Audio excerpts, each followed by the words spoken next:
Despite the massive appeal of this fight, boxing is, well, not doing so well in some countries. But in China, it's just getting started.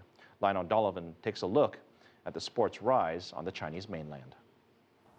Boxing is a rising sport in China. Since being reintroduced into the country in 1986, the sport has seen phenomenal growth.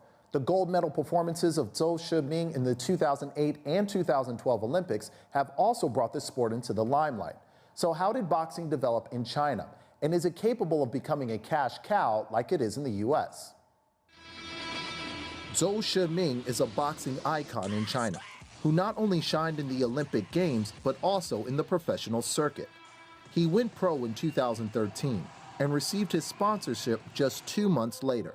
Before that, he didn't even have enough money to pay for his training in the U.S. I'm very lucky to be sponsored by a famous local brand soon after going professional. They provided me with my first pair of competition shoes and clothes after I became a professional boxer. Globally, boxing's high revenue can be generated in different ways, but mainly through sponsorships, ticket sales, and pay-per-views. In China, however, a boxer must rely mostly on sponsorships in order to be financially successful. But with the boom in interest in the sport in recent years, ticket sales seem to be much better than before. The ticket sales will catch up, but it's still, right now, with the 3 Fist of Power events in China, we have over 5,000 people to come to each event, but we need more.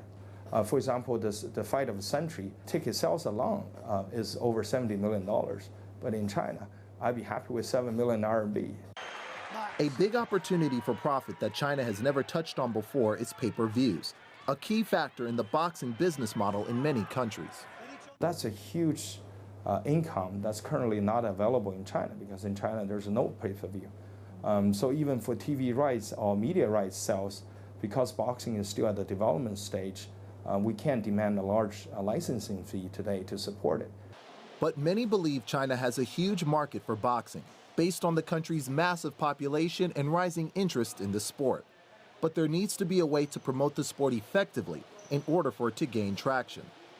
For right now, I think what China needs is a star that people can get behind. I think that's the only thing holding the growth of the sport back. They need local stars, people they can really cheer for, and in various weight classes and careers they can get behind. I think that's coming, and I think you're going to definitely see more of that as we see improvements and we see the Chinese amateur boxers who have traditionally been very good making that transition into the professional ranks. We're going to see stars emerge and the people really get behind them and the sport grow as a whole. With so much market potential, more and more foreign companies and promoters are eyeing China, hoping to secure a TKO in the business of boxing. In Beijing, Lionel Donovan, CCTV.